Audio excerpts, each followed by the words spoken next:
folder, scissors, base glue, and some colors. Colors. And pencil.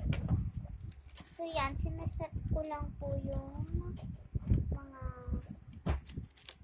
ano dyan.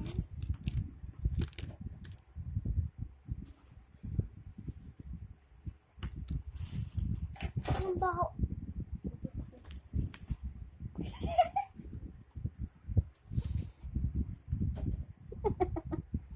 Ayaw mo tutak ko eh. Ay!